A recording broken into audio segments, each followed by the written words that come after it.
ఎవరి కుటుంబమైనా వ్యక్తిగత జీవితమైన వృద్ధికి రావాలి అనుకుంటే మీలో చాలామంది ప్రభువుని నమ్మిన వారు ఉన్నారు కదా.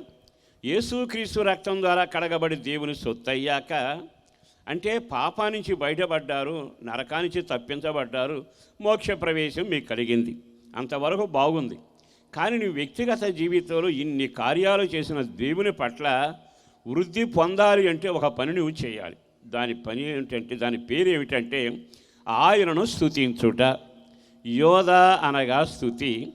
యోధ తల్లి కూడా దేవుని స్తుతిస్తూ తన కొడుకి ఒక పేరు పెట్టింది. వీడి పేరు స్తుతి అని. వాడు ఇంట్లో ఎదుగుతూ ఉన్నాడు. ఏపుగా ఎదుగుతూ ఉంటే వచ్చే పోయే వాళ్ళంతా పిల్లను చూస్తున్నారు, తల్లిని చూస్తున్నారు, వాతావరణం గమనిస్తున్నారు. కానీ వాడిని చూసినప్పుడల్లా అందరూ స్తుతి స్తుతి అని పిలుస్తూనే ఉన్నారు.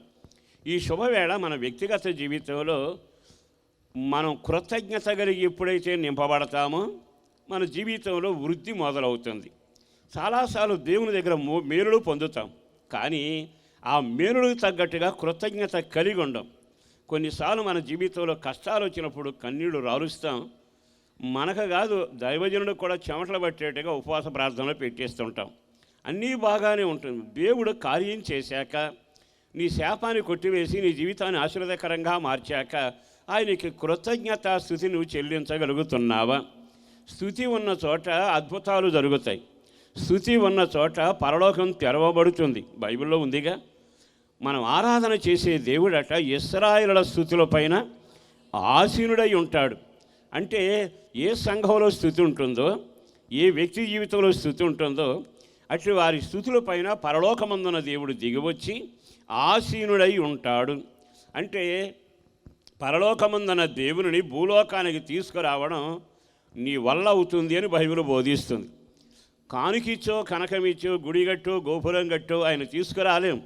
ఎక్కడ స్తుతించే వాళ్ళు ఉంటారో, స్తుతి అంటే కృతజ్ఞత కలిగిన మనసుతో, నాకు మగబిడ్డనిచ్చావయ్యా వందనాలు, ఒక పాపిని నన్ను రక్షించావయ్యా నీకు వందనాలు, నా జీవితంలో ఏనాడో రోగిగా చావలసిన వాడిని నన్ను బ్రతికించావయ్యా నీకు వందనాలు, నన్ను కుటుంబీకునిగా చేసావు, భర్తనిచ్చావు, భార్యనిచ్చావు, పిల్లల్ని ఇచ్చావు, ఆస్తులను ఇచ్చావు, అవకాశం ఇచ్చావు, ఈ రోజు వరకు బ్రతికుండే కృప చూపావు అంటూ ఎప్పుడైతే నిండు మనసుతో మీరు కృతజ్ఞతాస్తుతి చెల్లిస్తారో ఆ స్తుతుల పైన దేవుడు దిగి వచ్చి వారి మధ్యలో ఉండబోతున్నాడు. దేవునికి మహిమ కలుగునగాక. ఈ రోజున అతడు మాత్రమే వృద్ధి పొందాడట. ఆ కుటుంబం, ఆ వంశం మాత్రమే వర్ధిల్లుతూ వచ్చింది. మరి ఈ రోజున ఇంతకాలం దేవుడు ఎన్ని మేలులు చేశాడు. అభివృద్ధి పొందాలని ప్రార్థన చేశావు.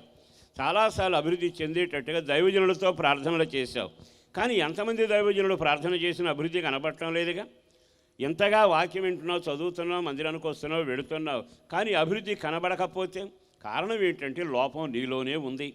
నువ్వు చేయగలిగింది ఏమిటంటే, నన్ను రక్షించిన నా దేవుని సన్నిధిలో రక్షణ పాత్రను పట్టుకొని నేను ఆయనను స్తుతించెదను. స్తుతి ఉన్న చోట అద్భుతాలు జరుగుతాయి. మొదలుగా నేను చెప్పగలిగిన మాట ఏమిటంటే, యోధ గొప్పవాడను, తెలివిగలవాడను, సమర్థుడను, లేకపోతే అతను అందరికంటే ఎక్కువగా దేవుని ప్రేమించాడని మాట రాయబడలేదు. కానీ అతని పేరే స్తుతి, అతని జీవితమే స్తుతి, వాళ్ళ తల్లి పెట్టిన పేరు స్తుతి, ఆ ఇంట్లో ఉన్న తల్లికి స్తుతి. ఏ ఇంట్లో స్తుతి ఊరేగుతుందో, మీ ఇళ్లలో చాలామంది కొడుకులు పుట్టారుగా, చాలామంది ఆడపిల్లలు పుట్టారు కదా, వాళ్ళని పేరు పెట్టి పిలుస్తున్నావు. ఈ శుభవేళ ఒక సేవకుడిగా చెప్పగలిగిన మాట, నువ్వు ప్రభువును నమ్మిన తర్వాత మీ ఇంట్లో కొడుకు ఉండాలి. ఆ కొడుకు పేరు ఏమిటంటే స్తుతి. ఆమేనండి, గట్టిగా చెప్పాలి ఆమేన్. మన ఇంట్లో ఏ కొడుకు ఉండాలి? ఇప్పుడు స్తుతి అనే కొడుకు ఉండాలి. కన్ను మూసినా, కన్ను తెరిచినా, పడుకున్నా, పైనమైనా, ఆరగిస్తున్నా, మన జీవితం పైన కొనసాగిస్తున్నా ఎల్లప్పుడూ మనం దేవుని స్తుతించే వాళ్ళగా ఉండాలి.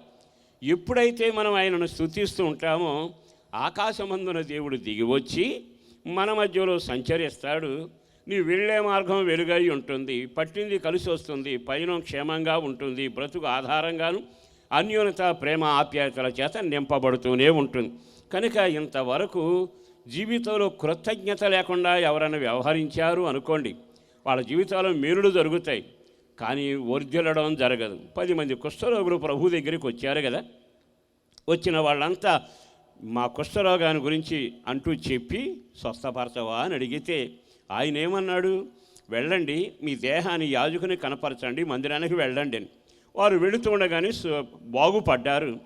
9 మంది దేహానికి మార్పు వచ్చి ఆ సన్నివేశాన్ని గమనించి చిన్నగా ఇళ్ళకి వెళ్ళిపోయారు. ఒక్కడ మాత్రమే తిరిగి రాగలిగాడు. యేసుదేవుని దగ్గరకు వచ్చి, అయ్యా, నేను కుష్ఠరోగిని, మిమ్మల్ని వేడుకుంటే నేను బాగుపడ్డాను, నాకు కుష్ఠరోగం వదిలింది. ఆయన చాలా సంతోషం అని చెప్పాలా. ఏమన్నాడు తెలుసా? మిగిలిన 90 ఎక్కడ అంటే అర్థం ఏమిటి? అందరికీ ఆయన మేలు చేస్తాడు, కానీ ఆయన కన్నులు వెతుకుతాయట. ఇంత గుంపులో నేను ఇన్ని మేలులు చేశాను కదా, కృతజ్ఞత కలిగిన రక్షణ పాత్రను పట్టుకుని వచ్చి నాకు కనబడ్డ వాళ్ళు ఎవరు? ఈరోజు అసలు ఒక్కడేనా?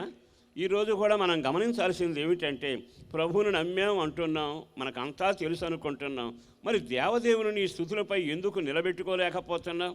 ఈ రాత్రి సవాలుగా సందేశంగా నేను చెప్పగలిగిన మాట, నీవు అనామకుడవు కాదు. యేసు రక్తం ద్వారా కడగబడి దేవుని సొత్తైన నీ జీవితంలో నీవు నడిచినా కూర్చున్నా నీ స్థుతులను బట్టి ప్రభువు నీతో ఉండునగాక, నీతో నడుచునగాక, మీ పిల్లలతో ఉండునగాక, మీ పైన ఆశీర్వాదకరంగా ఉండునగాక. ఆయన ఎప్పుడు ఏం కోరుకుంటాడో తెలుసా? నిశ్చయముగా ఈ ప్రజలతో నేను ఉండాలి. దేవుడు ఆశపడిన ఆశ గొప్పదేగా. చాలాసార్లు మనకు స్నేహితులు ఉంటారు, కొంతకాలం అయినాక వాళ్ళు శత్రువులు అవుతారు. సొమ్మున్నప్పుడు జనం పెరుగుతుంటారు, తరిగినాక చీమల దండులాగా పోతూ ఉంటారు. కానీ జీవితంలో ఒక అద్భుతం జరగాలి అంటే విడవనివాడు, మరవనివాడు, మార్పు లేనివాడు నిన్ను విడువను ఎడవానని రాసిపెట్టిందిగా వెనక. లేఖనాలు అద్భుతం జరగాలి అనుకుంటే నీవు ఆయన స్తుతించే వ్యక్తిలాగా పయనం కొనసాగించగలిగితే ఆయన ఎవరో తెలుసా? నిన్ను విడువక నీ స్థుతులపై ఆసీనుడై ఉండి నీతో కూడా సదాకాలం నడవగలిగిన దేవుడు, ఆయన పేరు నజరేయుడైన యేసు. ఈ శుభవేళ మరి దేవుడు నీతో నడవగలుగుతున్నాడా? నడవగలగాలి అనుకుంటే ఆయన నడిస్తే నీ జీవితం అద్భుతంగా ఉంటుంది. ఒక మాట చెబుతానండి. లేవ్యాకాండం 26వ అధ్యాయము 12వ వాక్యాన్ని ప్రారంభిద్దాం. లేవ్యాకాండం 26వ అధ్యాయము 12వ వాక్యం. నేను మీ మధ్య నడిచేదను, నేను మీ మధ్యలో నడిచేదను, మీకు దేవుడనై నేను మీకు దేవుడనై ఉండేదను, మీరు నాకు ప్రజలై ఉంటారు. విన్నారు ఈ మాట? ఆయన అంటున్న మాట ఏమిటో తెలుసా? నేను మీ మధ్యలో నడిచేదను. ఈ రాత్రి సవాలుగా చెప్పే మాట ఏమిటో తెలుసా? చాలామంది నీతో నడిచారు, మీరు కూడా చాలామందితో నడిచారు. మంత్రులు వచ్చారు, సామంతులు వచ్చారు, తెలిసిన వాళ్ళు వచ్చారు, చదవరులు వచ్చారు, నిన్ను పొగిడిన వాళ్ళు ఉన్నారు, నీ వెనక గోతులు తవ్విన వాళ్ళు ఉన్నారు.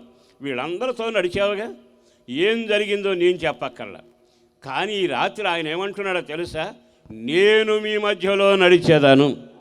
ఈ కార్యం ఈ రాత్రి ఇక్కడ జరుగునగాక, మీతోనూ మీ పిల్లలతో నా దేవుడు నడుచునగాక. అంటే నీ వ్యక్తిగత జీవితంలో దేవుడు నడవడం మొదలు పెడితే ఒక ఆశీర్వాదకరమైన అభివృద్ధిని నువ్వు చూస్తావు. మరి ఆయన నీతో నడవాలి అనుకున్నప్పుడల్లా నువ్వు ఎవరవై ఉండాలో తెలుసా? ఆయన నడిపించే నడిపింపులో ఉండాలి. నిత్యం చేతులెత్తి స్తుతి ఆరాధన చేసే వ్యక్తిలాగా ఉండాలి. 13వ వాక్యం చదవండి. ఆయన ఎందుకు మనతో నడుస్తాడో కూడా చెప్పాడు ఆ మాట. 13వ వచనం. మీరు ఐగుప్తీయులకు దాసులు కాకుండానట్లుగా దేశములో నుండి మిమ్మల్ని రప్పించి తిని నేను మీ దేవుడైన యెహోవాను, నేనే మీ దేవుడైన యెహోవాను. వినండి, మీ స్తుతులపై ఉండేవాడను నేనే, మీతో నడిచేవాడను నేనే. ఎందుకు మీతో నడుస్తున్నానంటే మీరు వృద్ధి చెందాలి. ఎందుకు మీతో నడుస్తున్నానంటే అభివృద్ధిలో మీరు సాగాలి. అందుకే ఆయన ఏమంటున్నాడు చూడండి చక్కగా. నేను మీ దేవుడైన యెహోవాను, నేను మీ కాడి పలుపులను తెంపి మిమ్మల్ని నిలువగా నడవ చేస్తాను. ఇక్కడ జాగ్రత్తగా వినాలి. దేవుడు నాతో నడిస్తే బాగుండు, మాతో నడిస్తే బాగుండు అని ఆశ అందరికీ ఉంటుందిగా. ప్రతి వారు ఏమంటారంటే ఉదయాన్నే లేవగానే, ప్రభువా మాతోనూ మా పిల్లలతోనూ మా ప్రయాణంలో తోడయ్యుండు ప్రభువా. మరి ఆయన రావాలని కోరుకుంటున్నాం. ఆయన ఏమంటున్నాడు తెలుసా? నేను మీ మధ్యలో నడుస్తాను, మీరు స్తుతించడం మొదలు పెడితే స్తుతులపై ఆసీనుడై మీతోనూ మీ పిల్లలతో ఉంటాను. ఈ రాత్రి దేవుడు ఎక్కడో ఆకాశం ఉన్నాడు, నువ్వేదో భూమి మీద ఉన్నావు. ఆయనకి నీకు సంబంధం లేనట్టు బ్రతకాల్సిన అవసరం లేదు. మన దేవుడు ప్రేమ కలిగిన వాడు, ఆయన కృపానిధి. అందుకే ఆయన అంటున్నాడు, నేను మీ స్తుతులపైన ఉంటాను, రెండవది మీ మధ్యలో నడుస్తాను. మీకు నేను చేసే ఘనకార్యం ఏంటంటే మీ మెడ మీద ఒక కాడి ఉంది, ఆ కాడిని విరుస్తాను, కాడి పరుపులో తెంచుతాను, మిమ్మల్ని నిలువగా నిలబెడతాను. బాగా వినండి ఈ వాక్యాన్ని. ఈ మాట వినగానే దేవుడు మనతో నడుస్తాననేది ఎందుకంటే కాడి మెడ మీద ఉందంట, కాడి విరుస్తాడట. మనకు తెలుసు, పల్లెటూరులో పుట్టిన వాడమే కదా. ఎడ్ల బండిని చూస్తుంటాం, ఎడ్ల బండిని కట్టి బరువు వేసాక ఆసామి పైన కూర్చుంటాడు, నెమ్మదిగా బండి ఎడుతూనే ఉంటుంది. అల్లంత దూరం వెళ్ళాక నీళ్లు కనపడితే ఆ నీళ్లు తాగాలని కాస్త ఎద్దు ఆ పక్క లాగుతుంది. కానీ పైన వాడు ఏం చేస్తాడో తెలుసా? పగ్గాన్ని పట్టుకుని మళ్ళీ వెనక్కి లాగుతాడు. నీళ్ళను చూస్తుంది కానీ తాగకుండా వెళ్ళిపోతుంది.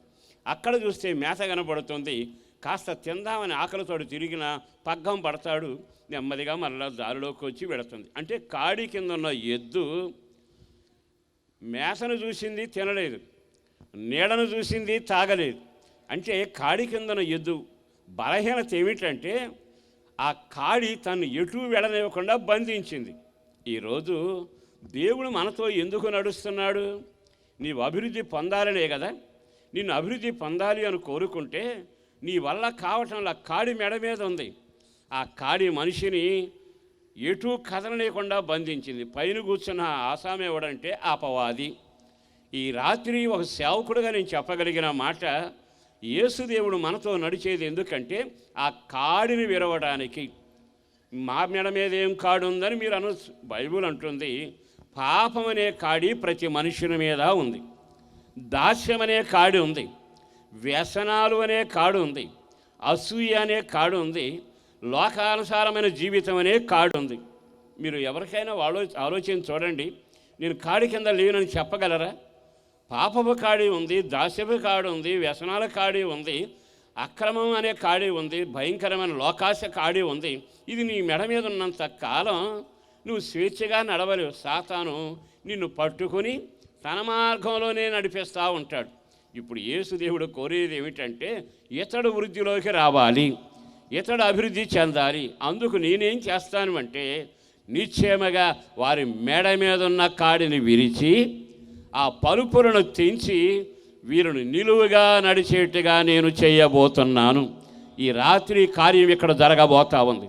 పరిశుద్ధాత్మ దేవుడు ఆ కార్యాన్ని చేయబోతున్న వేళ ఒక్క క్షణం ఆయన వైపు తిరిగి, ప్రభువా, ఎద్దు నీరు చూసినా తాగలేనట్టుగా, అదిగో మేతను చూసినా ఆరగించలేనట్టుగా భయానకమైన పరిస్థితిలో సాగుతున్న నా బ్రతుకులో నేను ఏ క్షేమాన్ని చూడలేకపోతున్నాను, ఏ అభివృద్ధి పొందలేకపోతున్నాను అంటూ నీవు ఆయన వైపు తిరగగలిగితే ఈ రాత్రి నీతో నడుస్తానని దిగి వచ్చిన దేవుడు నీ కాడిని విరవబోతున్నాడు.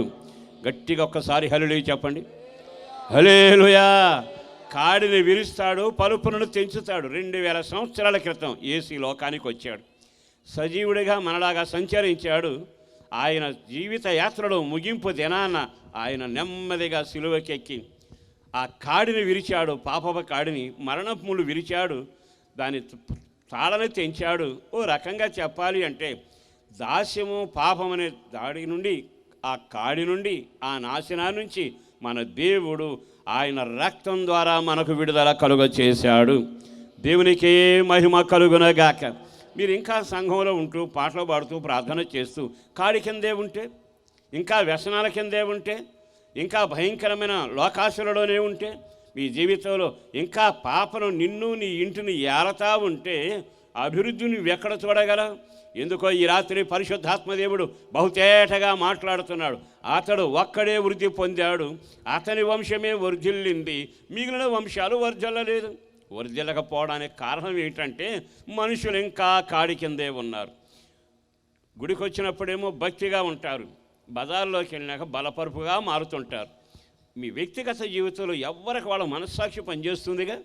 గుండె మీద చేయబెట్టుకుని ఆలోచించండి, నన్ను పాపం ఎలుతుందా, సాతాను ఎలుతున్నాడా, దేవుడు ఎలుతున్నాడా? నీ వ్యక్తిగత జీవితంలో పాపం ఏలినంత కాలం, వ్యసనాలు నిన్ను ఏలినంత కాలం, లోకాశ నిన్ను ఏలినంత కాలం, ఈ లోకపు నటన నిన్ను ఏలినంత కాలం క్రైస్తవుడిగా బ్రతుకుతావు, సంఘానికి సభ్యుడిగా ఉంటావు, సంఘం వర్ధిల్లినట్టుగా కనబడుతుంది. ఆకాశమందున్న దేవుడు నిన్ను చూచి చూడకమునిపే ఇతడు కాడి కింద నుంచి విడుదల పొందిన బిడ్డ అని ఆయన చెప్పాలిగా. వర్ధిల్లకపోవడానికి కారణం మన వాళ్ళు అప్పుడప్పుడు ఏమంటారో తెలుసా? ఈ సంవత్సరం ఏమీ కలిసి రాలేదండి అంటూ ఈ సంవత్సరం అసలు రోజులు బాగోలేదనేవాడు కొంతమంది. మనవాడు కొంతమంది అలవాటు ప్రకారం వెళతారా, వెళ్ళేటప్పుడు ఎదురొచ్చే మనిషి ఎవరో చూస్తుంటారు. అంటే ఎదురొచ్చేవాడు మంచివాడు అయితే కలిసి వస్తుంది, అభివృద్ధి కలుగుతుంది. అందుకని తల్లినైనా పిల్లనైనా చెల్లినైనా ఎదురు రమ్మంటారు. మీరు అంత సీరియస్గా నవ్వుతారు ఎందుకని, వాస్తవం అంతేగా. తీరా తల్లిలో చెల్లిలో ఇల్లాలో ఎదురొచ్చిందనుకోండి, అతగాడు బయటికి వెళ్ళి బజారు మలుపు తిరగానే పిల్లి ఎదురు వస్తుంది. కారణం ఏంటంటే కర్మ ఊరేగుతానే ఉంటుంది. రావాల్సింది వీళ్ళు కాదు. నీ ఆత్మీయ జీవితంలో అభివృద్ధి పొందాలంటే యేసు నీతో నడవాలి. నీ వ్యక్తిగత జీవితంలో శాపం విరుగుడ కావాలి, పాపానికి పరిష్కారం కావాలి. యేసుక్రీస్తు రక్తం ద్వారా నువ్వు కడగబడిన రోజున, శిలువ రక్తం ద్వారా విడుదల పొందిన రోజున నీకు ఆ శాపం పాపం కొట్టివేయబడుతుంది. దేవుడు నీతో నడుస్తూ నిన్ను అంతకంతకు వర్ధిల్ల చేయునగాక. చేతులూపుతూ ఆమేన్ అనండి. ఆమేన్. రెండో వాడు ముందే చెప్పాను కదా, స్తుతించుట. చెప్పండి ఏమిటది? నువ్వు ఎప్పుడైతే ప్రభువుని స్తుతిస్తావో స్తుతి ద్వారా దేవుడు మన మధ్యలో ఉంటాడు. ఉండడమే కాక నువ్వు ఎక్కడికి వెళ్ళినా అద్భుతాలు జరుగుతూనే ఉంటాయి. మీరు బైబిల్ బాగా ఎరిగిన భక్తులు ఉన్నారు, ఇక్కడ గొప్ప దైవజనుడు ఉన్నారు, వాళ్ళ సందేశాలు మీరు వింటూనే ఉంటారు. విచిత్రం ఏంటో తెలుసా? ఎరుకు ఎంత ఎత్తైన కోట, 2 రథాలు తిరిగేంత వెడల్పును, మానవులు అధిగమించలేని అంత ఎత్తులో కనబడుతుంది. కానీ దాన్ని నమ్ముకున్న లోపలను జనం ఏమంటున్నారు తెలుసా? ఎవరొచ్చినా లోపల ప్రవేశించాలని తలుపులు మూశారు. కానీ దేవుని ప్రజలకు దేవుడు చక్కని ఆలోచన చెప్పాడు. ఆ పట్టణం చుట్టూ తిరగండి, మీరు స్తుతులు చెల్లించండి. ఆ పట్టణం చుట్టూ తిరగండి, నేను చెప్పినప్పుడే బోరల ఓదండి. నిశ్చయముగా 7 రోజులు దాని చుట్టూ తిరిగారు. 7వ దినాన వారు కేకలు వేస్తూ దేవుని స్తుతిస్తూ బోరలు ఊదుతుండగా ఎత్తైన ప్రాకారం నేలమట్టానికి ఒరిగిపోయింది. దేవునికి మహిమ కలుగునగాక. ఈ శుభవేళ స్తుతి మొదలుపెట్టు, నీ ఆటంకాలన్నీ రద్దవబోతున్నాయి.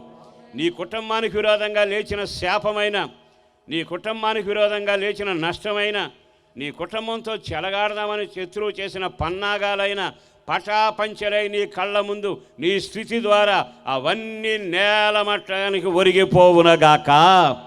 మరి స్థుతిలో అంతఃశక్తి ఉందగా.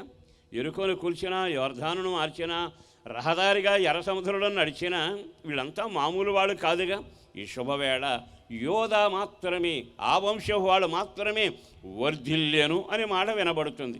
మరి నీ జీవితంలో వర్ధిల్లుతున్నావా? నీ జీవితంలో వర్ధిల్లాలి అంటే దేవుడు నడిచి నీ కాడి పరుపులు తెంచిన రోజున నిజమైన రక్షణ నీకు కలుగుతుంది. రెండవది, నువ్వు స్తుతి చెల్లిస్తూ ఆరాధన చేస్తే, ఆరాధికుడిగా ఉంటే ఆశ్చర్యమైన కార్యం ఏమిటో తెలుసా? తప్పక ఆయన నీ మధ్యలో ఉంటాడు. నీ ఆటంకాలైనా, అవరోధాలైనా, సాతాను పన్నాగాలైనా అన్నిటినీ పటాపంచలు చేసి నీ మార్గం వెలుగుమయంగా చేయగలిగిన వాడు. స్తుతించే వాళ్ళు ఎక్కడున్నా జయముండునుగాక. స్తుతించే సంఘానికి ఏది అడ్డు నిలబడదు.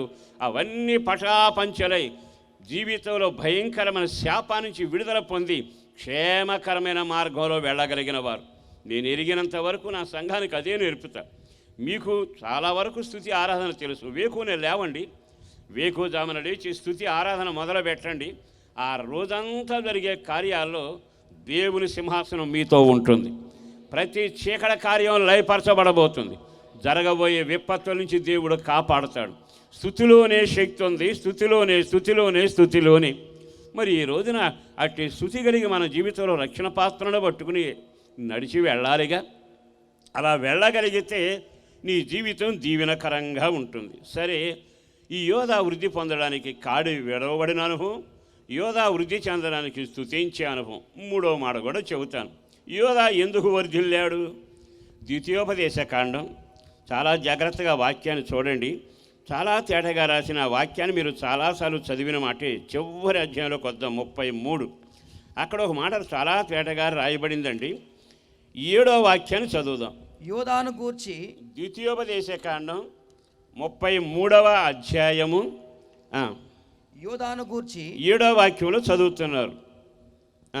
యోధాను గూర్చి అతడు ఇట్లా, నేను యోధాను గురించి దేవుడు ఇట్లా, నేను యెహోవా యోధా మనవి విని యోధా మనవి విని. అతని ప్రజల యొద్దకు అతనిని చేర్చుము. మళ్ళా చదువుతారు. యెహోవా యెహోవా యోధా మనవి విని. యోధా మనవి విని. అక్కడికి ఆగుదామండి. మొదటిది కట్లు తెంపబడిన జీవితం, రెండవది స్తుతి ఆరాధికుడిగా నడిచిన పయనం, మూడవదిగా రాయబడిన మాట ఏమిటంటే ఇతని మనవి దేవుడు ఆలకిస్తాడట. అందరు ఆమెన్ అంటారా గట్టిగా? ఈ దేవుడు అతని మనవిని విని అన్నాడు కదా, మనం కూడా ఆగి ఆలకిద్దాం. ఇన్ని సంవత్సరాలు మనం ప్రార్థన చేస్తున్నాం కదా, నా ప్రార్థన దేవుడు విన్నాడు అని ధైర్యంగా సాక్ష్యం చెప్పాలిగా. కొన్నిసార్లు ప్రార్థన చేస్తాం, కానీ జరిగితే దేవుడి చిత్తం, జరగకపోతే దేవుని చిత్తం కాదు అనుకుంటాం. కానీ నువ్వెవరవో తెలుసా? నీవు ప్రార్థన చేసినప్పుడు యోధా నోట్లోంచి వచ్చిన ప్రార్థన వినగానే ఆయన విని కార్యం చేసినట్టుగా నీ ప్రార్థనకు జవాబు వెంటనే దిగి రావాలి. బైబిల్లో ఉంది ప్రార్థన ఆలకించువాడా అని ఆయనకి పేరు. మరి చాలాసార్లు ప్రార్థన చేసినప్పుడు మన ప్రార్థన ఎందుకు ప్రభు దగ్గరికి వెళ్ళటంలా? మనం విజ్ఞాపన చేస్తుంటాం, కొన్నిసార్లు మన ప్రార్థన చాలదని కొంతమంది సహకారాన్ని కోరుకుంటాం, మంచిదే. కానీ నీ వ్యక్తిగత జీవితంలో ఆ దేవుడు నీ ప్రార్థన వింటున్నాడా? ప్రార్థన వినకపోవడానికి కారణం ఏమిటి? దేవునికి మనకి మధ్యలో అగాధం అనే పాపం ఉందట. అగాధాన్ని పూడ్చగలిగితేనే మన ప్రార్థన పరమునకు వెళుతూనే ఉంటుంది. మీకు ఒక చక్కటి మాట చెబుతానండి. కీర్తనాకారుడు రాసిన 21వ కీర్తన మొదటి 2 వాక్యాలు చదువుదాం. చాలా జాగ్రత్తగా వాక్యాన్ని చూడండి. కీర్తనాకారుడు రాసిన యెహోవా రాజు నీ బలమును బట్టి సంతోషించును, నీ రక్షణను బట్టి అతడు ఎంతో హర్షించుచున్నాడు. అతని మనోభీష్టము నీవు సఫలము చేయుచున్నావు. అతని పెదవులలో నుంచి వచ్చిన ప్రార్థన నీవు మానక నీవు అంగీకరిస్తున్నావు. గట్టిగా ఆమేన్ చెప్పండి. ఈ రాత్రి సవాలుగా నేను చెబుతాను, సందేశంగా చెబుతాను, బల్లగుద్ది చెప్పగలను. మన దేవుడు ఎవరో తెలుసా? మనం దేవుని బిడ్డల్లాగా కడగబడిన సొత్తు అయి ఉంటే, స్తుతించే వ్యక్తులమై ఉంటే, ప్రభు మనతో నడవడం మొదలు పెడితే నీ జీవితంలో జరిగేది ఏమిటో తెలుసా?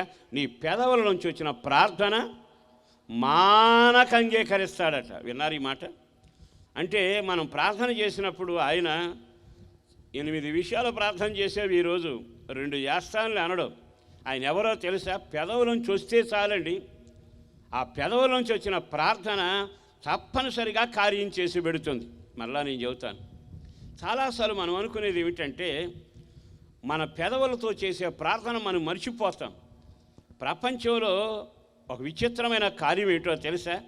నువ్వు ప్రార్థన చేసి పెద్దోడుకు చేసావు, చిన్నోడు కొరకు చేసావు, రక్షణ కొరకు చేసావు, విపత్తు కొరకు చేసావు, తుఫాను ఆపడం కొరకు ప్రార్థన, ఎన్ని ప్రార్థనలు చేసావు. కానీ విచిత్రం ఏంటంటే ప్రార్థన చేసి జరగకపోయినా జరిగినా నువ్వు మర్చిపోతావు. కానీ నా దేవుని చెవిలో పడిన ప్రార్థన ఎప్పుడు నిరర్ధకం కాదు. ఆయన ఎవరో తెలుసా? నీ ప్రార్థన వింటాడు, తప్పనిసరిగా కార్యం చేస్తాడు. అప్పుడు అంటారు మన వాళ్ళు ఏమని? 2 ఏళ్ల క్రితం ప్రార్థన చేసి వదిలేశానండి, కానీ దేవుడు కార్యం చేశాడండి. ఇప్పుడు కారణం ఏమిటో తెలుసా? మాట నిలబెట్టుకునే దేవుడు ఆయన. ప్రార్థన ఆలకించి కార్యం చేయగలిగిన వాడు. ఈ రాత్రి దూరా నుండి వింటున్నా, ఇక్కడే కూర్చొని ఆలకిస్తున్నా, లైవ్లో ఉండి వాక్యం వింటున్నా, నా యేసును బట్టి బ్రతిమలాడి దండం పెట్టి మీ అందరికీ నేను చెప్పగలిగిన మాట ఒక్కటే: మీ ప్రార్థన దేవుని యొద్దకు వెళుతుంది. మీ ప్రార్థన దేవుడు ఆలకించబోతా ఉన్నాడు. మీ ప్రార్థనకు దేవుడు జవాబు ఇవ్వబోతున్నాడు. అక్కడ రాయబడిన మాట ఉందిగా, అతని ప్రార్థన పెదవుల నుంచి వచ్చిన ప్రార్థన మానక ఏం చేశాడట? అంగీకరించాడు. నేను మరలా ఈ మాట చెప్పాలనిపిస్తుంది. కారణం ఏమిటంటే 18వ కీర్తనలో ఒకసారి ఒక మాట చదవండి. 18వ కీర్తన 4, 5 వచనాలు చదువుదాం.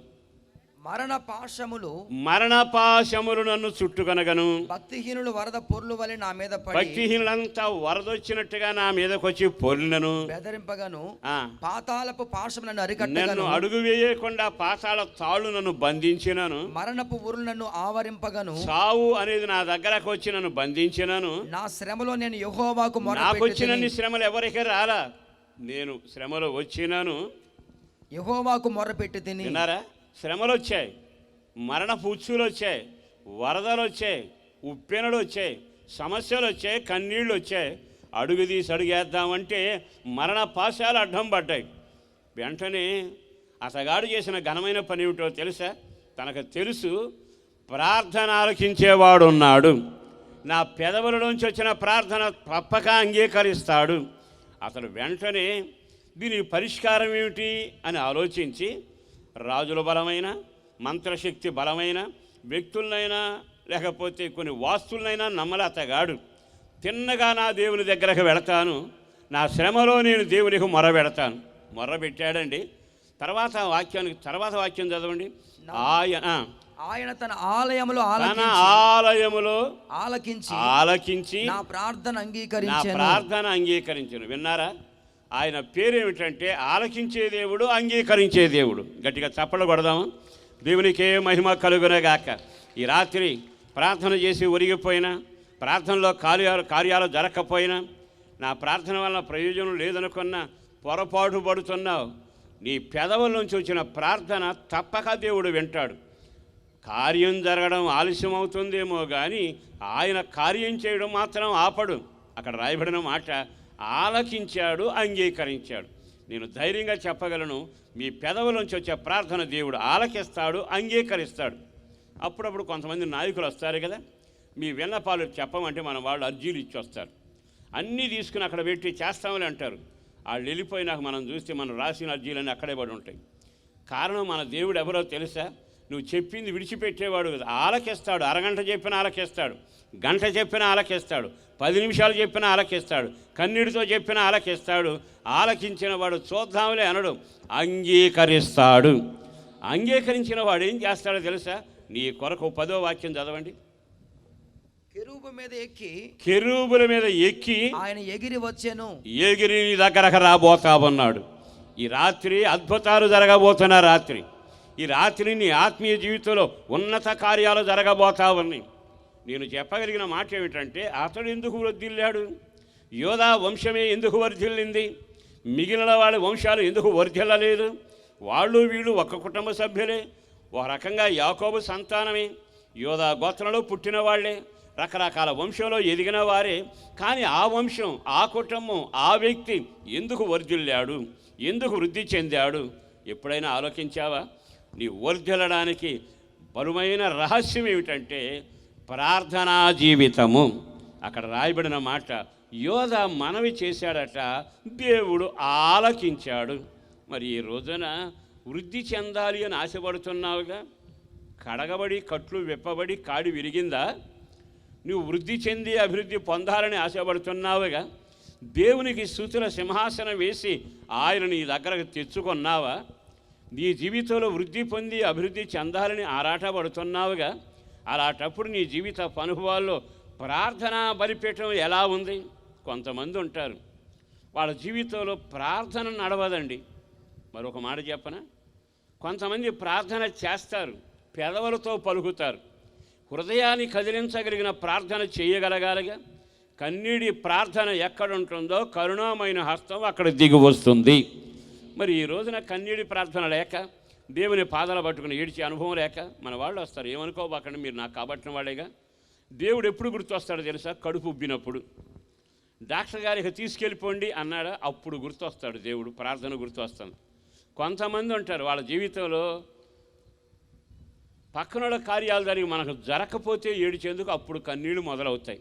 ఈ రాత్రిలో సేవకుడిగా చెప్పగలిగిన మాట, ఇదిగో ఇతడు వర్ధిల్లాడని ఒక పేరు విన్నాగా, ఆ యోధా వర్ధిల్లినట్టుగా నీవు వర్ధిల్లాలి అనుకుంటే, యోధా మనవి చేశాను, దేవుడు అంగీకరించాను. మరి ఆ మెట్టుకు ఎందుకు ఎదగకూడదు? అలాంటి ప్రార్థన నువ్వెందుకు చేయకూడదు? ప్రార్థనలో నీవు ప్రభువుని ఎందుకు కలవకూడదు? నీ ప్రార్థనా జీవితాన్ని చూసినప్పుడల్లా ఆయన ఎగిరి వచ్చునగాక. ఆమేన్. గట్టిగా చెప్పండి, ఆమేన్. మన వ్యక్తిగత జీవితంలో ప్రార్థనను పెద్దగా పట్టించుకోక నిర్లక్ష్య వైఖరితో వెళుతూ ఉంటాం. నేను మరలా చెబుతున్నాను, ప్రార్థన పరిస్థితులను మారుస్తుంది, ప్రార్థన అద్భుతాలు జరిగిస్తుంది, ప్రార్థన శవాన్ని సజీవంగా లేపుతుంది, ప్రార్థన అద్భుతాలు చేయటమే కాక ఆశ్చర్యమైన కార్యాలు జరిగిస్తుంది. మీకు ఒక మాట చెబుతాను, వినండి. ఓసారి రాజుగారికి జబ్బు చేసింది. జబ్బు చేసిన వెంటనే వైద్యులను పిలిపించి వైద్యాలు చేయించుకున్నాడు. అందరూ చేసి చేయి విడిచారు. ఇక రాజుగారు బ్రతకడం అసాధ్యం అనే వార్త వచ్చింది. ఆ రాజుగారిని ఆ మంచం మీద పడుకోబెట్టారు. అంతఃపురంలో వీళ్ళంతా ఆలోచిస్తున్నారు. ఇక ఈయన కొన్ని క్షణాలు చనిపోతాడు కదా, మరి ఈయన చనిపోతే మరణ తర్వాత రాజు కావాలిగా. ఆ నిర్ణయాల్లో జనం ఉన్నారు. ఈ అవరక వాళ్ళు కలవరాల్లో ఉన్నారు. ఈ రాజు ఏం చేశాడో తెలుసా? చివరి క్షణం, ఆఖరి క్షణంలో ఆ గోడ తట్టు తిరిగాడండి. గోడ తట్టు తిరిగి ఒకే ఒక ప్రార్థన చేశాడు. ఆ ప్రార్థన ఏమైందో తెలుసా? ప్రభువా, నీ ఎడల యథార్థవంతుడని నేను ఎలా ప్రవర్తించానో కృపతో జ్ఞాపకం చేసుకోవా అని అడిగాడు. బాగా వినండి. చావు బతుకులో రాజు ఉన్నాడు అంటే డాక్టర్ల యొక్క ప్రకారం ఒక 10 నిమిషాలకు 5 నిమిషాలకు చనిపోవాలి. నేను చెప్పే మాట ఏమిటంటే, చావడానికి సిద్ధంగా ఉన్న రాజు దగ్గరికి అల్లంత దూరంలో మరణం వచ్చి నిలబడింది. ఆ మరణ దోత ఇతగాన్ని తీసుకుని వెళ్ళిపోతుంది. కారణం ఏంటంటే, నాకు తెలిసినంత వరకు ప్రపంచంలో మరణ దూత ఊరేగుతానే ఉంది. తెల్లవారినాక క్షణానికి ఎంతమంది పుడుతున్నారో చెబుతున్నారే, అలాగే వేల మంది చనిపోతూ ఉన్నారు. మరణదూత పని ఏమిటంటే వాళ్ళని తీసుకెళ్ళిపోవడం. అదే పని మీద వచ్చి మరణదూత ఇక్కడ నిలబడితే కన్నీటితో ప్రార్థన చేసే వ్యక్తి ఇక్కడ నిలబడ్డాడు. ప్రార్థన చేస్తున్నాడు, ఓపిక లేదు. మంచం అటు తిరిగి, మంచం గొడవైపు తిరిగి మంచం మీదే ప్రార్థన చేస్తూ ఉన్నాడు. ఈలోపు దేవుని వాక్కు వినబడిందిగా, మీకు తెలిసిన చరిత్రేగా. నీ కన్నీళ్లను చూచాను, నీ ప్రార్థనను ఆలకించాను. రాజా, మరలా నీకు 15 సంవత్సరాల ఆయుష్ ఇస్తున్నాను. గట్టిగా ఆమేనండి. నా వైపు ఒకసారి చూడండి. ఇతగాడికి ఆఖరి క్షణం అండి మరణదోత ఇక్కడికి వచ్చి నిలబడింది. ఈయన అంటాడు, నేను నీకు 15 సంవత్సరాల ఆయుష్ ఇచ్చాను అని. అంటే మరణదోత రాజును తీసుకు వెళ్ళాలిగా. నాకు తెలిసినంత వరకు చరిత్రలో మరణం ఊళ్ళోకి వచ్చినా దేశం మీదకి వచ్చినా ఆయుష్ మూడిన వాళ్ళు పట్టుకు తీసుకెళ్తుందే కానీ ఒట్టి చేతులతో ఏ రోజు ఆ మరణం వెనక్కి వెళ్ళాల. ప్రపంచ చరిత్రలో ఇది మొదటి రోజు. మరణమా, రాజును తీసుకెళ్ళటానికి వచ్చావు కదా, ఈ రాజును నీవు తీసుకుని వెళ్ళే అవకాశం లేదు. అతను నాకు మొర్ర పెట్టాడు. ఇప్పుడు మరణం ఒట్టి చేతులతో వెనక్కి వెళ్ళబోతా ఉంది. చరిత్ర తిరగబడిన రాత్రి నా దేవుడెవరో తెలుసా? ప్రార్థన మరణదూతను వెనక పంపగలిగిన వాడు. ప్రార్థన చేసి చూడు. ఇంకొక మాట చెప్పనా, మరలా 15 సంవత్సరాల వరకు ఇంటికి రాకూడదు. ఇతను చేసింది ఏమిటి? ప్రార్థనేగా. మన వాళ్ళు అనుకునేది ప్రార్థన అంటే నన్ను దీవించు, నా పిల్లలను దీవించు, పెద్దోడికి బండి, చిన్నోడికి ఉద్యోగం, పెద్దోడికి పెళ్లి చేయి, చిన్నోడికి ఇల్లు. ఇది లిస్టు. కానీ మన ప్రార్థన ఏమై ఉండాలో తెలుసా? పరలోక దేవుడు మన కొరకు దిగి రాగలగాలి. మనం ప్రార్థన చేస్తే మరణం వెనక్కి వెళ్ళాలి. మనం ప్రార్థన చేస్తే మన ప్రభు రెక్కల మీద ఎగిరి మేఘాల మీద వచ్చి నిలబడగలగాలి. మనం ప్రార్థన చేస్తే మనకంటే దేవుడు అదిగో మనకంటే ముందుగా ఆ అగ్ని గంధకాలతో మండుతున్న ఆ యొక్క ప్రాంతానికి విసిరివేయబడుతున్న భక్తుల కంటే ముందు నిలబడాలి. ఈ రాత్రి సంతోషంగా నేను చెప్పగలిగిన మాట, నీ వృద్ధిలోకి రావాలి. ఆత్మలో వర్ధిల్లాలి, శారీరకంగా వర్ధిల్లాలి, కుటుంబ పరంగా వర్ధిల్లాలి, భక్తిపరంగా వర్ధిల్లాలి. యోధా వారు వృద్ధి చెందినట్టు ఎవరు వృద్ధి చెందలేదు. ఆ యోధా ఎందుకు వృద్ధి చెందాడట? మొదటగా కట్లు విప్పబడిన వాడి పరిశుద్ధమైన రక్తం ద్వారా కడగబడిన సొత్తుగా మారిన దానికి సంకేతం. రెండవదిగా స్తుతుల సింహాసనం వేసి ప్రభువును తన దగ్గరకు తెచ్చుకునే వ్యక్తి. మూడవదిగా అతనిలో ఉన్న గొప్ప లక్షణం ఏంటంటే అతడు ప్రార్థించాడు, ప్రభు అతని మనవి విన్నాడు.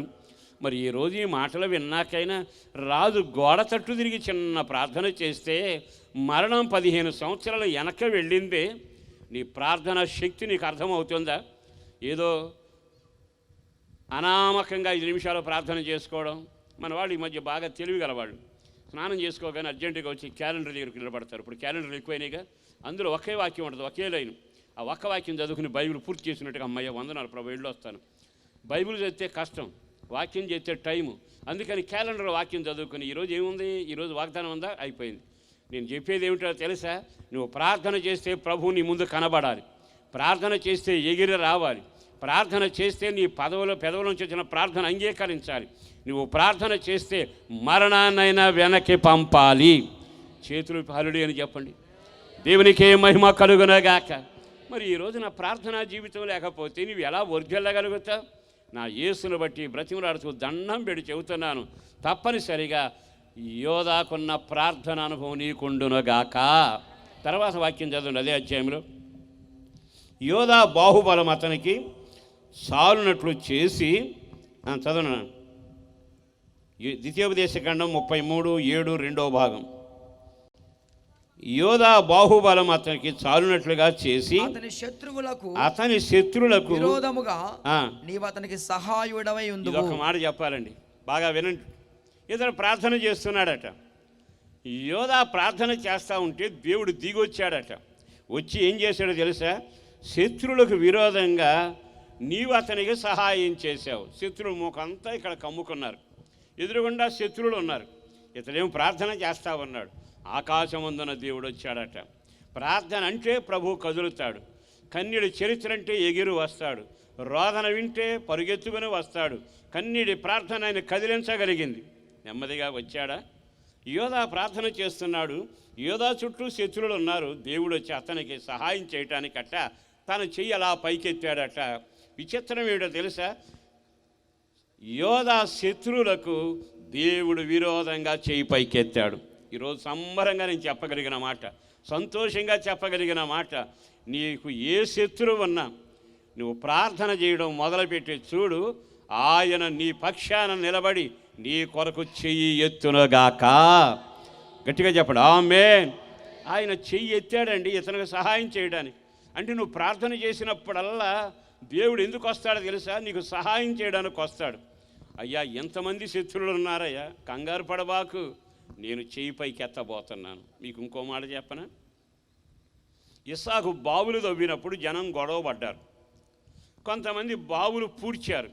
చేసేది లేక ఏడ్చుకుంటా ఆ రాత్రి ప్రార్థన చేసుకుని ఈ యొక్క ఇస్సాకు దూరంగా వచ్చాడు. తెల్లవారేటప్పటికీ శత్రువులంతా వచ్చారు. ఆ శత్రువులంతా వస్తే వెంటనే ఇస్సాకు వాళ్ళని చూసి అన్నాడు కదా, మరలా ఇక్కడ కూడా వచ్చారా? నేను ఇప్పటికే 4 బావులు తవ్వాను, పూడ్చడం మొదలుపెట్టారుగా, నాది అంటూ గొడవ పడుతున్నారుగా, మరలా ఇక్కడికి ఎందుకు వచ్చారు? మా వాళ్ళు బావి తవ్వారు, నీళ్లు పడ్డాయి, మరలా ఇక్కడికి ఎందుకు వచ్చారని అడిగితే వాళ్ళన్న మాట ఏమిటో తెలుసా? అయ్యా మేము బావులు పూడ్చడానికి రాలా, నిన్ను చూస్తూ ఉండగా నీ వెనక దేవుని హస్తం కనబడతా ఉంది.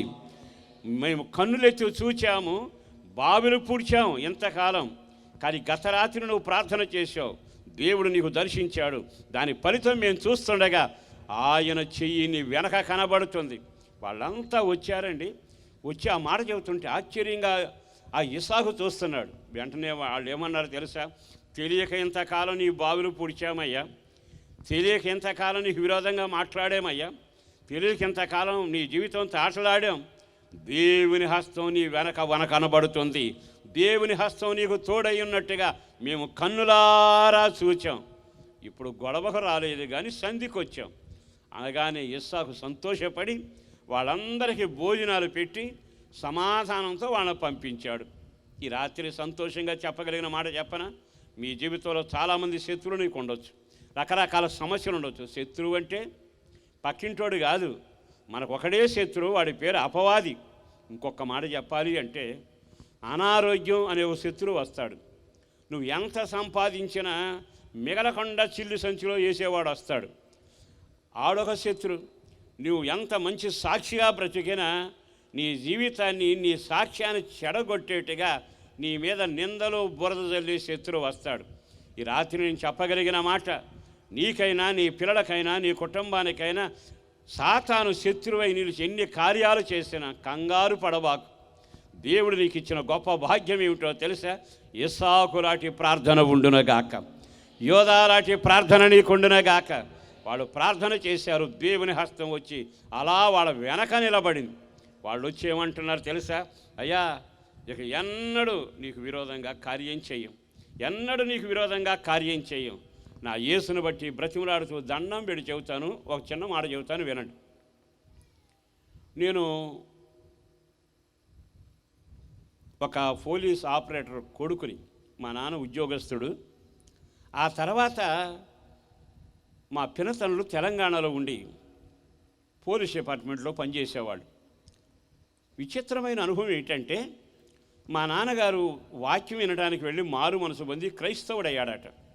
తర్వాత ఆయన ఉద్యోగం చేస్తుండగా దేవుడు మాట్లాడి ఉద్యోగానికి రాజీనామా చేయమంటే రాజీనామా చేసి మాకున్న పొలాలు స్థలాలంతా బంధువులకు అప్పగించి మచిలీపట్నంలో కట్టిన సర్కారు తోటలో ఉన్న ఇంటిని నా పినతండ్రికి అప్పగిచ్చేసి కట్లు బట్టలతో మమ్మల్ని మూట కట్టుకుని హనుమాన్ జంక్షన్ దగ్గరున్న ఓ పల్లెటూరు తీసుకొచ్చి కాపురం పెట్టి మా నాన్నగారు సేవ ప్రారంభించారు.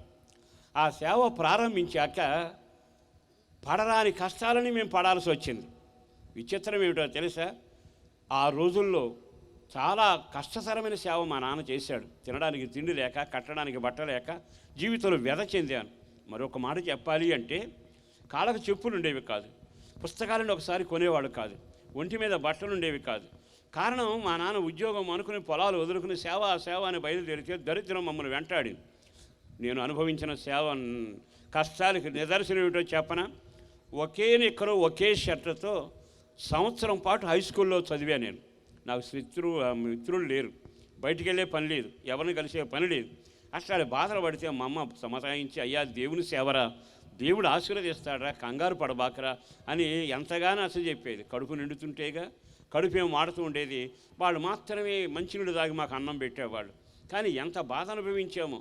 తర్వాత నన్ను చదివించి తిన్నగా గుడివాడలో ఉన్న ఏఎన్ఆర్ కాలేజీకి తీసుకుని వెళ్ళి ఆ ఏఎన్ఆర్ కాలేజీ గేట్లో నిలబెట్టి మా నాన్నగారు ఫీజు కట్టాను, బాగా చదువుకో, నువ్వు ఒక్కడవే కొడుకువి, అక్కా చెల్లెలు కూడా ఉన్నారు కదా, నిన్నే చదివిస్తున్నారు, బాగా చదువుకోమని చెప్పి వెళ్ళేటప్పుడు ఏమన్నాడు తెలుసా, ఆయన ఆజానుబాహుడు పోలీసు నన్ను చూసి అన్నాడు, ఎంత చదివిన నువ్వు సేవే చేయాలన్నాడు. కడుపు మండిపోయింది.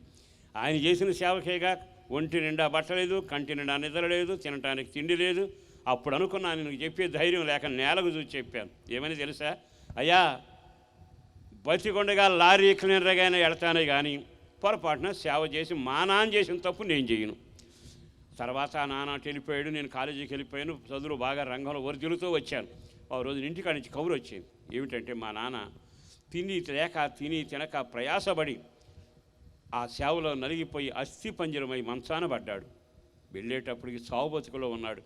తర్వాత అన్నాడు కదా, అయ్యా ప్రభువు పిలుస్తున్నాడురా, నేను వెళ్ళిపోతున్నాను, నా మాట విను, అక్కయ్యని ఓ పాస్టర్ గారికి ఇచ్చి పెళ్లి చేశా, చెల్లిని కూడా చదివించి ఓ పాస్టర్ గారికి ఇచ్చి పెళ్లి చేయరా అని అలా చేయి చాపాడు.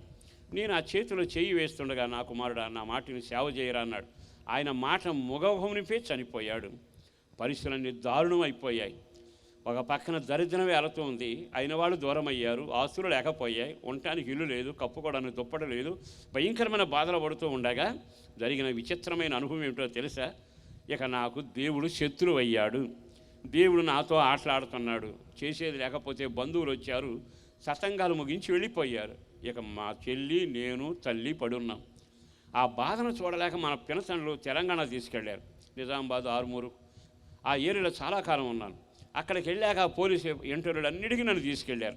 విచిత్రం ఏంటో తెలుసా, ప్రతి ఇంటర్వ్యూకి తీసుకెళ్తే ఆ లైన్లో నిలబడ్డాక కొలత వేసేవాడు ఇంటికాడ బాగానే ఉండేవాడిని. అక్కడికి వెళ్ళి కొలత వేస్తే 6 అంగుళం తగ్గేవాడిని, తూకం వేస్తే 1/2 కేజీ తగ్గేవాడిని. ఇది నా కర్మ, ఇక నా వల్ల కాదనుకొని నెమ్మదిగా అక్కడి నుంచి బయలుదేరి హైదరాబాద్ వచ్చాను. ఇంటికి వస్తాను. అక్కడ ఒక పినతండ్రి పట్టుకుని, మా చిన్నాయన అరే ఉద్యోగం చూస్తాను రా అని బ్రతిమలాడాడు. సరే ఇంటికి వెళ్ళి ఏడిపిస్తాం అమ్మనంటే విన్నాను. ఉద్యోగం చూశాడండి. నెమ్మదిగా ఉద్యోగానికి ఉదయాన్నే బయలుదేరి వెళ్ళా ఒక ఫ్యాక్టరీలో. తీరా వెళితే జనం గుంపులుగా ఉన్నారు. ఏమిటో అర్థం కాక ఏమైంది అన్న. ఒక ఆయన తెల్ల చొక్కా నల్ల రిబ్బన్ చూపించాడు. నాకేం అర్థం కాలే, ఏమిటి అన్న. నిన్న ఉద్యోగానికి వచ్చింది నువ్వు కాదా అన్నాడు. వచ్చాను. ఇస్తానన్నాడా అన్నాడు. ఇస్తానన్నాడు. నీకు ఉద్యోగం ఇస్తానన్నవాడు రాత్రే చచ్చాడు, ఇప్పుడు దాకా బతకలేదు అన్నాడు. నేను అడుగు పెడితే చాలండి, ఎక్కడ చూస్తే అక్కడ మరణం, ఎక్కడ చూస్తే అక్కడ శాపం. ఆ రోజున అనుకున్నాను దేవుడు నా శత్రువు అయ్యాడని. భయంకరంగా ఏడవడం మొదలుపెట్టాను, దేవుని దూషించడం మొదలుపెట్టాను. చేయగలిగిన పని లేకపోయింది. చివరికి తిన్నగా బయలుదేరి నా సొంత ఊరు వచ్చాను. ఒకరోజు 6 సార్లు స్వరం ద్వారా మాట్లాడి చివరిసారి 6వసారి నాతో మాట్లాడి నా సేవ చేయమంటే వినలా. నెమ్మదిగా ప్రేమ ఎక్కువైందో కోపం ఎక్కువైందో తెలియదు కానీ నెమ్మదిగా నా గుండెని కాస్త ఆయన పట్టుకున్నాడు. రోగ్గా మారాను. వైద్యులు తిరిగినా ఎవరి వల్ల కాల. చివరికి ఒకరోజు నాకు చనిపోయే స్థితి వచ్చింది. తల్లి చెల్లి పడుకున్నారు, నేను ఒక్కడిని ఆ మంచం మీద ఉన్న గాలి అడక లేచి నిలబడి బలంగా గాలి పీలుస్తూ ఉన్నా. గాలి అందటం వల్ల అప్పుడు అర్థమవుతుంది ఇది ఆఖరి క్షణమని. ఆ రోజు ప్రభు దగ్గర కన్నీటితో ప్రార్థన చేసుకున్నాను, ప్రభువా నువ్వు కానీ బ్రతికిస్తే బతికున్నంతకాలం నీ సేవ చేస్తానయ్యా అని. చావుకు భయపడ్డవాడిని ఆ తల్లిని చెల్లిని చూసి ఏడవాలనిపించింది. ఆ రోజున కనిపెట్టి దేవుని దగ్గర ఏడ్చానండి. చిత్రం ఏమిటో తెలుసా, ఆ రాత్రికి రాత్రే ప్రభువు నన్ను ముట్టి స్వస్థపరిచాడు. దేవునికే మహిమ కలుగునగాక.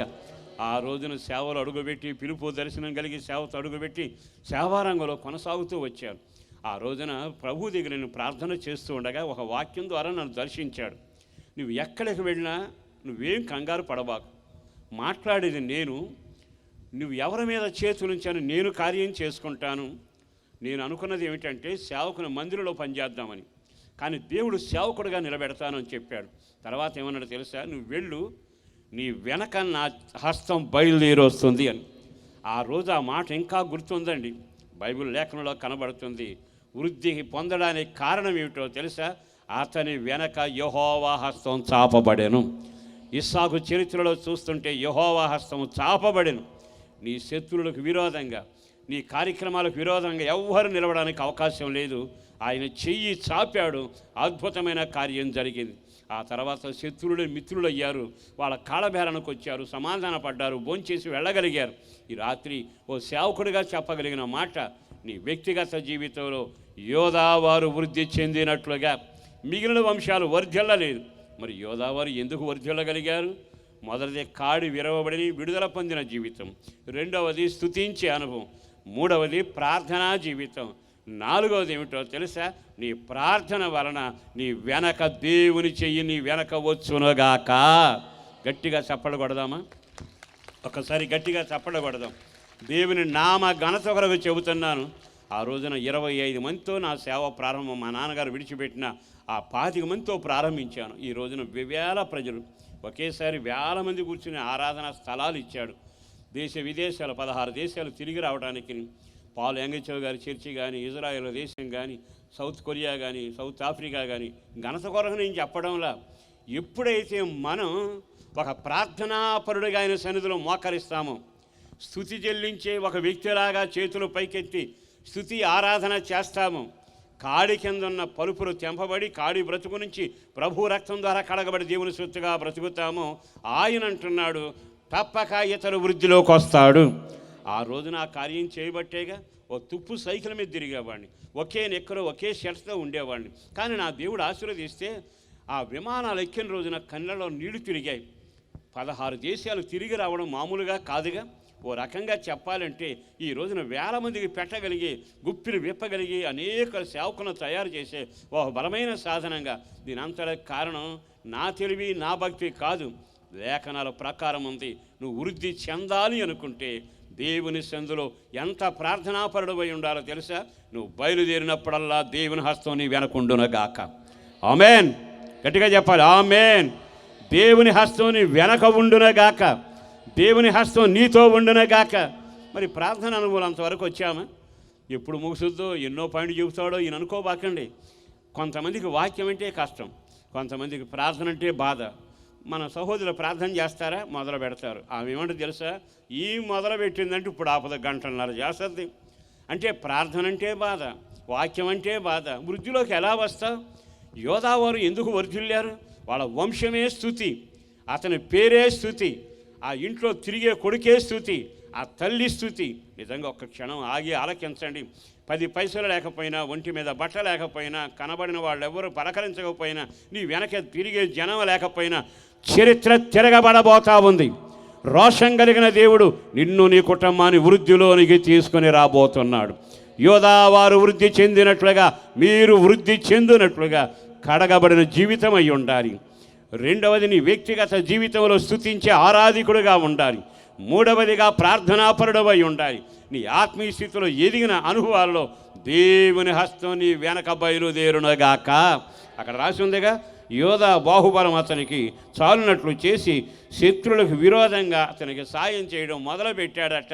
ఇస్సాకు వెనక చెయ్యి లేచిందిగా, అదే చెయ్యి, అదే దేవుని బాహు, అదే శక్తి కలిగిన హస్తం. నువ్వు పెళ్ళికి వెళ్ళినా, చావుకి వెళ్ళినా, ఎక్కడికి వెళ్ళినా దేవుని హస్తం నీ వెనక వచ్చునగాక. గట్టిగా ఆమేన్ అనండి. ఆ పక్కన మాట చెప్పండి, దేవుని హస్తం నీ వెనక వచ్చునగాక.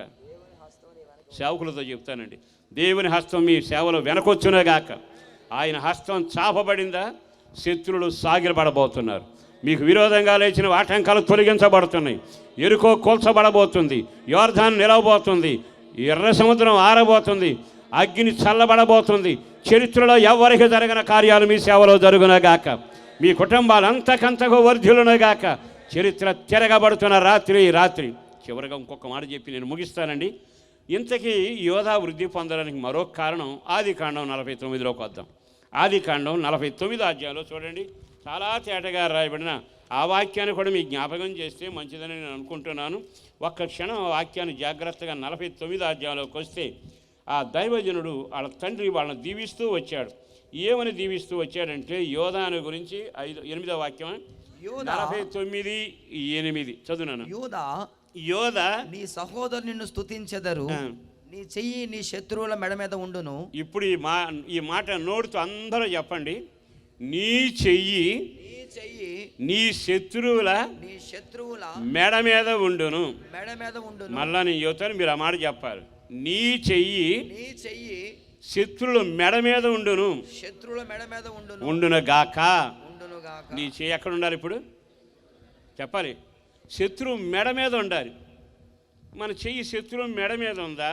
అసలు శత్రువు చెయ్యి మన మెడ మీద ఉందా? మన జీవితంలో చాలాసార్లు ప్రార్థన చేస్తూ భక్తులంగా ఊరేగుతున్నాగా, ప్రతిదానికి మనం మాట్లాడేది శోధకుడు అండి ఇంట్లో ప్రవేశించాడండి, శోధకుడు అండి పిల్లలను పాడు చేశాడండి, శోధకుడు అండి మా జీవితంలో ఆటలాడాడండి. ఒక్క క్షణం ఆగి ఆలకించు. నీ చెయ్యి దేవుని వాగ్దానం ఏమిటో తెలుసా? యోధాలాంటి వాడవైతే, కడగబడిన వాడవైతే, స్తుతించేవాడవైతే, ప్రార్థనాపరుడవైతే, దేవుని హస్తం నీ వెనక నడిచే ఒక యోధాలాంటి గోత్రంలో పుట్టి అనుభవంలో వచ్చిన వ్యక్తి అయితే, నువ్వు నీ చెయ్యి ఎప్పుడు చూసినా నీ శత్రు మెడ మీద ఉండునగాక. ఆమేన్. గట్టిగా చెప్పండి ఆమేన్. బైబిల్లో దేవుడు వాగ్దానం చేశాడుగా రోమపత్రిక చివరిలో, శీఘ్రముగా అపవాదిని మీ కాళ్ళతో తొక్కబోతున్నారు, శీఘ్రముగా వాని పాదములతో చితగా తొక్కబోతా ఉన్నారు. యేసుక్రీస్తు రక్తం ద్వారా కడగబడిన వారలారా, దేవుని వాక్యాన్ని వింటూ వాక్యానికి లోబడి నడుస్తున్న దేవుని బిడ్డలారా, ఈ పరిచయలో పాలుభాగస్తులారా, పరలోకానికి వారసులారా, రేపో మాపో రాకడలో ఎత్తబడని ఆరాటపడుతున్న మీ వ్యక్తిగత జీవితంలో మీ చెయ్యి శత్రువు మెడ మీద ఉందా, లేకపోతే శత్రువే మీ మెడ మీద చెయ్యి వేశాడా? కొన్ని కుటుంబాల్లోకి వెళితే ఆడే మెడ మీద వేస్తాడు. ఆ ఇంట్లో వాళ్ళ మీద ఆయన అతగాడు చెయ్యి వేశాడా? ఇంట్లో అల్లకల్లోనం ఉంటుంది, ఒంటి నిండా రోగాలు ఉంటాయి, తిందామంటే తిండి ఉండదు, సంపాదిస్తేనే మిగలదు, ఐక్యతగా ఉన్నామంటే కుదరదు. వాళ్ళ జీవితంలో చాలామంది నన్ను కలుస్తుంటారు. గత కొన్ని సంవత్సరాలకే సేవలో కొనసాగుతూ ఉన్నాను. వేవేల ప్రజలను చూస్తున్నాను, లక్షలాది మందికి వాక్యం చెప్పాను. ఎందుకు ఈ మాట చెబుతున్నాను అంటే, నిశ్చయముగా వాడు చెప్పే మాట ఏంటి తెలుసా? శత్రువు మా ఇంట్లో అల్లాడుస్తున్నాడండి, మా పిల్లలతో భయంకరంగా చావలేకపోతున్నాం. అసలు కారణం ఏంటంటే, నువ్వు యోధా అయి ఉంటే నీ చెయ్యే పైన ఉండాలిగా. నువ్వు యోధాలాగా ఉండవు, ప్రార్థనాపరుడుగా ఉండవు, దేవుని హస్తం తోడై ఉండే వ్యక్తిలాగా ఉండవు. నీ జీవితంలో స్తుతి ఆరాధన ఉండదు, కడగబడిన జీవితం ఉండదు, కాడు విరిగబడిన అనుభవం ఉండదు. ఏదో నామకా క్రైస్తవుడిగా ఉంటే వాడి చెయ్యి నీ మీద ఉంటుందిగా. ఎందుకో సేవకుడుగా ఈరోజు మీకు ఒక ప్రార్థన చేయబోతామన్నాను. ఈ రోజు నుంచి మీ చెయ్యి పైకి లేపబడునో గాక, మీ చెయ్యి శత్రు మెడ మీద ఉండునో గాక. మీ ఇళ్ల మీద ఉన్నా, మీ పిల్లల మీద ఉన్నా, మీ ఆస్తి మీద ఉన్నా, మీ వ్యాపారం మీద ఉన్న దుస్తుని చెయ్యి ఈ రోజు నుంచి వదిలి వెళ్ళిపోవునగాక. గట్టిగా చప్పలు కొడదామా? గట్టిగా గట్టిగా గట్టిగా దేవునికే మహిమ కలుగునగాక. ఈ రోజు నుంచి మీ చెయ్యి చెప్పండి, మీ చెయ్యి వాడి మెడ మీద ఉండునగాక. మీ చెయ్యి హెచ్చబడునగాక, మీ తల హెచ్చబడునగాక, మీ పాదాలతో శీఘ్రంగా తొక్కుదురుగాక. బలమైన కార్యం జరగటానికి మిగిలిన వాళ్ళు వర్ధిల్ల లేదట, ఇతరొక్కడే వర్ధిల్లాడట. కానుకిచ్చాడని కాదు. ఇతను ఎవరో తెలుసా? దైవ సంబంధమైన స్తుతి ఆరాధికుడు. ఎవరో తెలుసా? ప్రార్థనాపరుడు. ఇతను ఎవరో తెలుసా? ఆ ప్రార్థన ద్వారా దేవుని హస్తం తన వెనకొచ్చేట్టుగా, శత్రువును గడగడలాడేట్టుగా దేవుని వెంటబెట్టుకు తిరిగిన వ్యక్తి. ఇప్పుడు బైబిల్లో ఉన్న మాట, నీ చెయ్యి ఎప్పుడు అతని మెడ మీద ఉండునగాక. శత్రువు ఎన్నడూ నీ ఇంట్లో పెత్తనం చేయకూడదు. యేసు రక్తమే జయం. కృప కలుగునగాక. చీకటి కార్యాలు నశించునగాక. అంధకార బంధాలు తెంచబడునగాక. ప్రతి విధమైన చీకటి లయపరచబడి యేసు వెలుగుతో మీరు నింపబడుదురుగాక. గట్టిగా ఆమేన్. గట్టిగా చెప్పండి ఆమేన్. మరొక్క మాట కూడా మీతో చెప్పాలి. ఇంతకీ యోధాలో ఉన్న గొప్ప రహస్యం ఏమిటో చెప్పనా? చదవండి, 9వ వచనం చదువుదాం. కొదమ సింహము, నా కుమారుడా, నువ్వు పట్టిన దాన్ని తిని వస్తావు. సింహము వలె గర్జించు ఆడు సింహము వలెను. అతడు అక్కడ ఒక మాట ఆపుదామండి. ఇస్తాడట యోధ సింహంతో సమానము. ఇప్పుడు మీరు ఆ మాట బాగా గమనించండి. యోధ సింహంతో సమానుడు అయ్యాడట. నువ్వు అనుకుంటున్నావు నేనా, నా బ్రతుక, నా ప్రార్థన, నా భక్త అని అనుకుంటున్నావు. కానీ నువ్వు గమనించాల్సింది ఏమిటో తెలుసా? నువ్వు దేవుని స్తుతించేవాడవైతే, దేవుని ప్రార్థనాపరుడవైతే, దేవుని హస్తుని వెనకొచ్చేట్టుగా నడవగలిగిన వ్యక్తివైతే, దేవుని సన్నిధిలో నా దేవుడు నా చెయ్యి పైకెత్తాలి, ఆ బ్రతుకు నేను బ్రతకాలని సాక్షిగా బ్రతికితే నా దేవుడు ఏమంటాడు తెలుసా? నీ పేరు సింహము, నీ పేరు సింహము. సింహానికి ఏముంటుంది? సింహానికి ఏముంటుంది తెలుసా? గర్జన ఉంటుంది. ఆ గర్జన చేస్తే చాలు అడవిలో ఉన్న జీవాలన్నీ గడగడలాడిపోతాయి. మరొక మాట చెప్పనా? ఈ సింహం అడవిలో గుహలో పడుకుంటుంది. తనకు ఆకలినప్పుడే బయటకు వస్తుంది. బయటకు వచ్చాక సింహం గుమ్మలో నిలబడి, అంటే గుహ బయటకు వచ్చాక గట్టిగా గర్జిస్తుంది ఒక్కసారి. ఆ గర్జన అడవిలో ఉన్న జీవాలని కలవర పెడతాయి. ఆ చిన్న జీవులు, పెద్ద జీవులు అరుపు ఇక్కడి నుంచో వచ్చింది, అక్కడి నుంచి వచ్చిందని అక్కడున్న జీవాలు ఇటు, ఇక్కడున్న జీవాలు ఇటు, నానా బీభత్సంగా అడవిలో అటు ఇటు పరిగెత్తి చివరికి ఈ సింహానికి ఎదురుకొచ్చి నిలబడిపోతాయి. కారణం ఏంటంటే గర్జన వాటిని కదిలించింది. నెమ్మదిగా చంపుకుంటున్నది, తిని వెళ్ళిపోతూ ఉంది. ఈరోజు నేను చెప్పగలిగింది ఏమిటో తెలుసా? నువ్వెవరవో తెలుసా? నువ్వు గర్జిస్తే సాతాను గడగడలాడాలి. నువ్వు గర్జిస్తే శత్రువు భయపడగలగాలి. నీవు గర్జన కలిగిన క్రైస్తవుడిగా ఉందవుగాక, గర్జన కలిగిన క్రైస్తవుడిగా ఉందవుగాక. వీళ్ళిద్దరూ మోకరించారా? వాళ్ళు వెంటనే మాట తెలుసా? వీరు ప్రార్థన చేయుచుండగా భూమి కంపించెను. ఇద్దరు సేవకులు పాటలు పాడుతూ, గాయాలతో రక్తం కారుతూ ఉండగా పాటలు పాడుతూ దేవుని స్తుతించి ప్రార్థించాను. చెరసాల పునాదులు చెప్పండి కదిలేను. నువ్వెవరవో తెలుసా? నీవు గర్జన కలిగిన సింహానివి. నీవెవరవో తెలుసా? నీ గర్జనకు శత్రువు భయపడునగాక, నీ గర్జనకు పునాదులు కదులునగాక, నీ ప్రార్థనకు సంఖ్యలు తెంపబడునగాక, ఇనప గేట్లు విడబడునగాక. నీ ఒక సింహానివి. నువ్వెవరవో తెలుసా? గర్జన కలిగిన సింహానివి. ప్రియ దేవుని బిడ్డలారా, ఏదో వచ్చాం, ప్రభువుని నమ్మాం, జరిగితే జరుగుతుంది, మగపిల్లడు పుడతాడు అనుకున్న, ఆడపిల్ల పుట్టింది, ఇంతే చాలే, మన బతుకేదో సరిపోతుంది కాదుగా. నీ బ్రతుకు ఎట్లా ముగించాలో తెలుసా? వృద్ధి పొందడం అంటే వెండిలో కాదు, బంగారంలో కాదు, బండిలో కాదు, ఆ తరతరగానే ఆస్తి కాదు. నీ ఆత్మీయ జీవితంలో పుట్టింది చిన్న పిల్లవాడుగా పుట్టాడు, ఇప్పుడు వృద్ధి చెంది ఎక్కడ వరకు వచ్చాడు తెలుసా? గర్జించే సింహంలాగా మారాడు. దండం పెడి చెబుతున్నా, మీ అందరిని బ్రతిమలాడుతూ చెబుతున్నా, ఇక్కడ ఉన్న వారంతా సింహాలు అవుదురేగాక, గర్జించేవారు అవుదురేగాక. మీ గర్జనతో చెరసాల పునాదులు కదిలించబడునుగాక. వారు ప్రార్థన చేశారట, భూమి కంపించిందట. వీళ్ళు సువార్త చెప్పారట, లోకం తల్లకిందులయ్యిందట. అట్టి వారు ఇక్కడ లేపబడుదురేగాక. ఆ వ్యక్తి నీవే అయ్యుందువేగాక, మీ సేవకులు అట్టి వారు అయ్యుందురేగాక.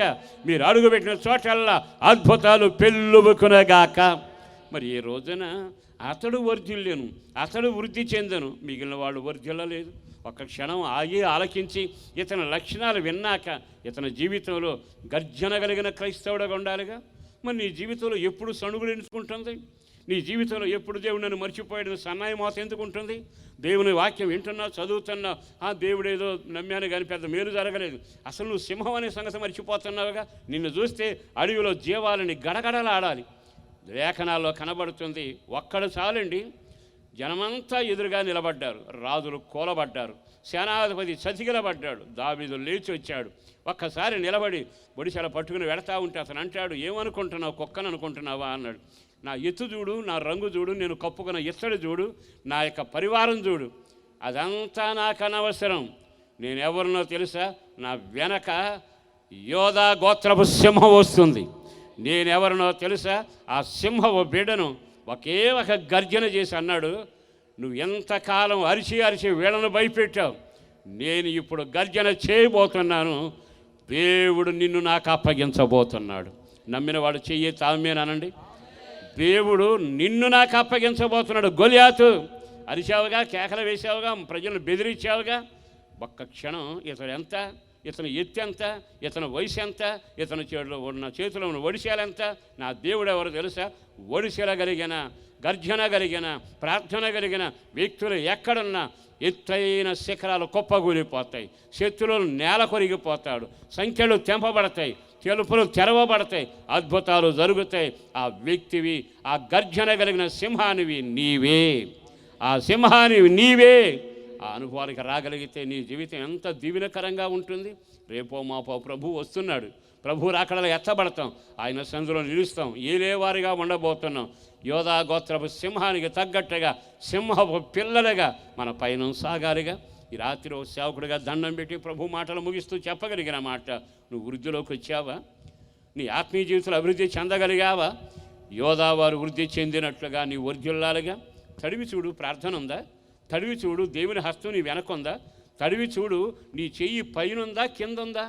తడివి చూడు, కాడి విరవబడిందా లేదా? తడివి చూడు, నిశ్చయముగా నీ యొక్క సన్నిధిలో చేసిన ప్రార్థన, స్తుతి, ఆరాధన పరలోకమందున్న దేవుణ్ణి భూలోకానికి తీసుకుని వస్తుందా? ఈరోజు ఇంకా నీవు యోధా కాకపోతే, ఇంకా నీవు గర్జించే సింహం కాకపోతే, ఇంకా దైవ సంబంధం వ్యక్తి కాకపోతే, నీ మెడ మీద వాడి చెయ్యి ఉంటుంది. నిన్ను చూసినప్పుడల్లా వాడు గేంకరిస్తాడు, గర్జిస్తాడు. లోకాన్ని తలకింతులు చేసి యేసు బిడ్డగా బ్రతుకుదువగాక. నీ పేరు యోధ.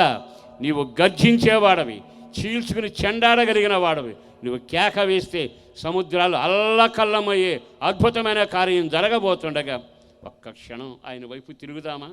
వృద్ధి పొందినవాడు కనబడుతున్నాడే. ఇంతకాలం గుడికొచ్చాను, నేను ఏమి వృద్ధి పొందాను? డబ్బు కాదుగా, తెలివి కాదుగా, బలగం కాదుగా, 4 ఇళ్ళు కాదుగా, 5 కార్లు కాదుగా, కనకం కాదుగా.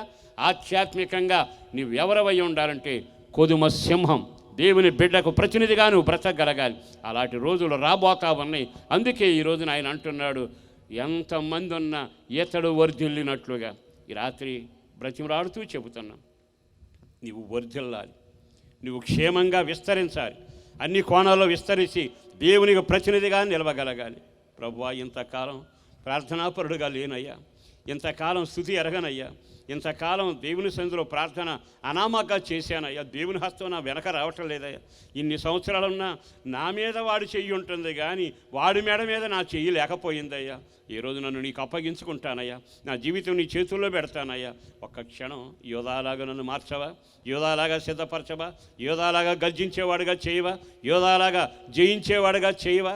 నీ సొత్తుగా బ్రతకడానికి ఈ లోకంలో వృద్ధి పొందిన యోధాలాగా నేను ఉండాలి ప్రభువా అని కోరుకునే వాళ్ళు ఉంటే దయచేసి లేచి నిలబడండి. ఒక్క క్షణం లేచి నిలబడండి. ఒక చిన్న ప్రార్థన చేయబడబోతుంది. అందరూ లేచి నిలబడి ఒక్క క్షణం. అందరు లేచిన వాళ్ళు కళ్ళు మూయండి. కళ్ళు మూసిన క్షణం దేవుని వైపు చూడండి. అటు ఇటు తిరగబాకండి, సెలవులతో ఆటలాడబాకండి, అటు ఇటు అర్జెంటుగా పారిపోబాకండి. ఈరోజు ప్రభు నిన్ను ప్రేమిస్తా ఉన్నాడు. నీ జీవితంలో సవాలు సందేశం వినబడజేస్తున్నాడు. అందరూ వర్ధిల్లకపోయినా నీ వర్ధిల్లాలి. నీ అన్నదమ్ములు వర్ధిల్లకపోయినా నీ వర్ధిల్లాలి.